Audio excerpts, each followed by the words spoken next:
Dear students, welcome to science class. Today's topic of discussion is deforestation. बच्चों, deforestation का मतलब होता है पेड़ों की कटाई करना।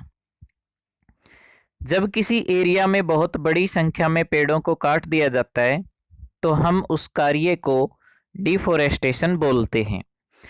आप यहाँ डायग्राम के अंदर भी देख सकते हैं कि किस तरह से ज़मीन को खाली करने के लिए पेड़ों को बड़ी संख्या में काटा जा रहा है।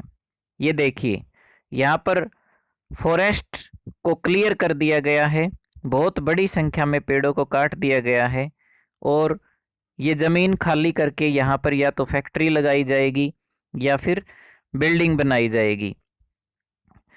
तो इसी प्रोसेस का नाम है डिफोरेस्टेशन। आप यहाँ डिफोरेस्टेशन की डेफिनेशन भी देख सकते हैं। ये देखिए, डिफोरेस्टेशन वर्ड से ही हमें डिफोरेस्टेशन का मीनिंग पता चल जाएगा। डी से बनता है डिक्रीज। डिक्रीज का मतलब होता है कमी और फॉरेस्टेशन का मतलब है ट्रीज। मतलब किसी भी कारणवश अगर पेड़ों की संख्या में कमी आ जाती है तो हम उस प्रोसेस को, उस काम को डिफोरेस्टेशन बोलते हैं। आप डिफोरेस्टेशन की दूसरी डेफिनेशन भी यहाँ देख सकते हैं। ये देखिए, डिफोरेस्टेशन इज द फुल और large scale removal of a forest. मतलब जब किसी एरिया में सारे के सारे जंगल को, बहुत सारे पेड़ों को एक साथ काट दिया जाए तो हम उसको डिफोरेस्टेशन बोल लेंगे। आप यहाँ डिफोरेस्टेशन की छोटी डेफिनेशन भी लर्न कर सकते हैं। ये देखिए, definition, process of cutting down of trees and other vegetation. मतलब जितने भी पेड़ पौधे हैं किसी एरिया में, अगर उनको काट दिया जाए तो उस प्रोसेस का नाम है डिफोरेस्टेशन। आइए अब हम डिफोरेस्टेशन के रीजन जानने की कोशिश करते हैं। हमारे आसपास जो पेड़ काटे जाते हैं वो क्यों काटे जाते हैं, क्या रीजन है उनका। तो हमारा अगला जो टॉपिक है वो है कॉज ऑफ डिफोरेस्टेशन। मतलब डिफोरेस्टेशन के रीजन क्या क्या हैं। चलिए ये देखिए, ये आपको डिफोरेस्टेशन के रीजन दिखाए गए हैं। आप सभी जानते हैं कि आजकल जनसंख्या बहुत तेज़ी से इंक्रीज होती जा रही है, बहुत तेज़ी से बढ़ती जा रही है। इसलिए आजकल खाने की चीज़ों की रिक्वायरमेंट भी बढ़ती जा रही है, क्योंकि अगर जनसंख्या बढ़ेगी तो उनको खाने पीने के लिए जो चीज़ें चाहिए उनकी डिमांड भी बढ़ जाती है। इसलिए आजकल एग्रीकल्चर जो है वो बहुत ज़्यादा की जा रही है और एग्रीकल्चरल एक्टिविटीज़ के लिए, मतलब फसल उगाने के लिए हमें खाली ज़मीन की आवश्यकता पड़ती है। और खाली ज़मीन हमें कहाँ से मिलेगी? तो देखिए, खाली ज़मीन को प्राप्त करने के लिए हम पेड़ों को काट देते हैं। तो पहला जो रीज़न है वो ये है कि एग्रीकल्चरल एक्टिविटीज़ के लिए हमें खाली ज़मीन चाहिए, उसी के लिए पेड़ों को काटा जाता है। अब दूसरा जो रीज़न है वो ये है कि जनसंख्या बढ़ने की वजह से बिल्डिंग की भी डिमांड बढ़ती जा रही है। लोगों को रहने के लिए घर चाहिए, फर्नीचर चाहिए। तो फर्नीचर की आवश्यकता को पूरा करने के लिए और हाउसेस बनाने के लिए, ये देखिए, घर बनाने के लिए और घरों के अंदर जो फर्नीचर यूज किया जाता है उसके लिए बहुत सारे पेड़ों को काट दिया जाता है, क्योंकि बिल्डिंग बनाने के लिए खाली जगह चाहिए और खाली जगह तब मिलेगी जब हम पेड़ों को काट देंगे। फर्नीचर बनाने के लिए भी पेड़ों को काटा जाता है, क्योंकि फर्नीचर में जो लकड़ी यूज की जाती है वो हमें पेड़ों से ही मिलती है। इसके अलावा जो ईंधन है, फ्यूल है, जलाने के लिए भी लकड़ी कहाँ से मिलती है? पेड़ पौधों से मिलती है। इसलिए पेड़ पौधों को काट दिया जाता है। इसके अलावा आगे देखिए, कुछ नेचुरल रीजन भी होते हैं जिसकी वजह से पेड़ पौधों की संख्या कम होती जा रही है।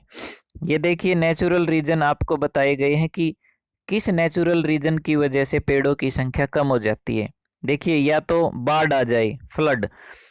बाढ़ अगर आ जाती है तो बाढ़ के अंदर बहुत सारे पेड़ उखड़ जाते हैं, गिर जाते हैं और वो फिर डेड हो जाते हैं। इसी तरह फॉरेस्ट फायर, कई जगह ऐसी हैं जहाँ पर आग लग जाती है, बहुत ज़्यादा गर्मी पड़ती है। तो जहाँ गर्मी ज़्यादा पड़ती है वहाँ जंगल के अंदर आग लग जाती है अपने आप। किसी चीज़ के टकराने से, पत्थरों के टकराने से आग लग जाती है, जिससे बहुत बड़े बड़े जंगल नष्ट हो जाते हैं और पेड़ खत्म हो जाते हैं। इसी तरह क्लाइमेट चेंज, अगर क्लाइमेट चेंज हो जाता है, अगर जो किसी जगह की जलवायु परिवर्तन हो जाता है, तो उससे भी जो पौधे हैं वो जिंदा नहीं रह पाते, वो डेड हो जाते हैं।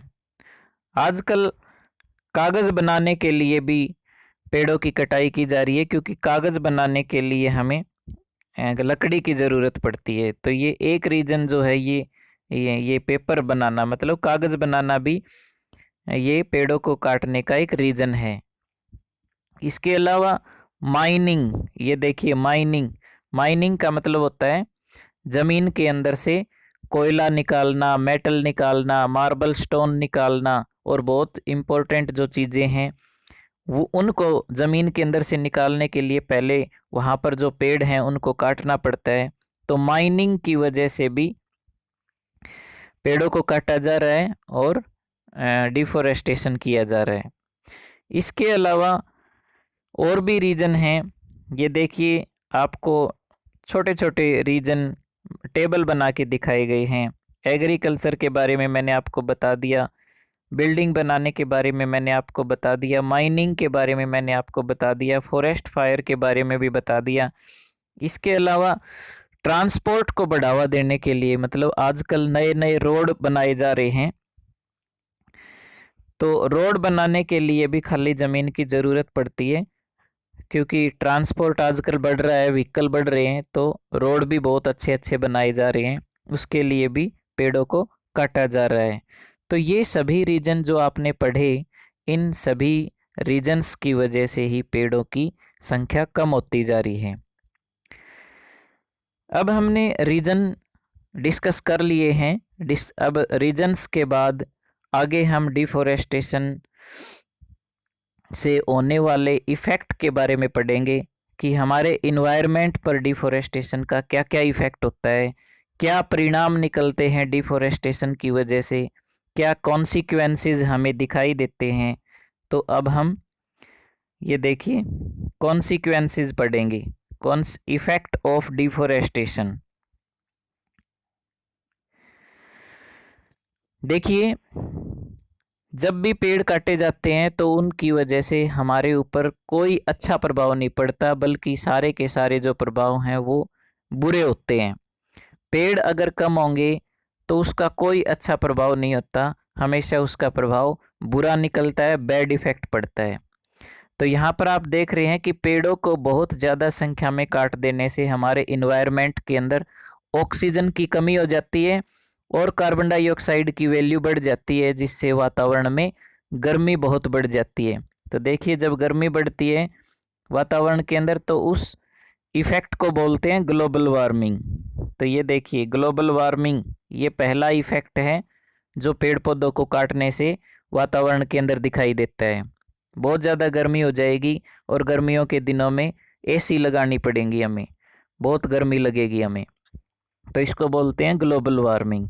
इसी तरह आप जानते ही हैं कि पेड़ पौधे नहीं होंगे तो एयर पोल्यूशन भी बहुत ज़्यादा हो जाएगा, क्योंकि जो हानिकारक गैसें हैं इंडस्ट्री के अंदर से जो निकलती हैं वो वातावरण में फैल जाएंगी, उनको ख़त्म करने वाला कोई नहीं रहेगा।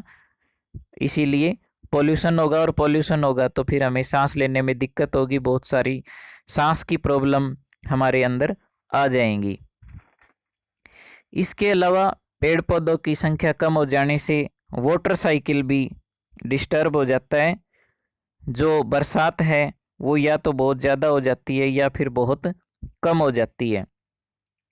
रेनफॉल ज़रूरत से या तो ज़्यादा होता है या ज़रूरत से कम होता है। तो देखिए, या तो अकाल पड़ जाता है, ये देखिए ड्रोट, ड्रोट का मतलब है अकाल, मतलब पानी अगर नहीं मिलेगा तो फसल कहाँ से पैदा होगी, और फसल नहीं होगी तो अनाज कहाँ से मिलेगा, भोजन की समस्याएं पैदा हो जाएंगी। ये देखिए शॉर्टेज ऑफ फूड, मतलब अगर पानी नहीं मिला पौधों को तो पौधे सूख जाएंगे, डेजर्टिफिकेशन हो जाएगा, ड्रोट ड्रोट आ जाएगा।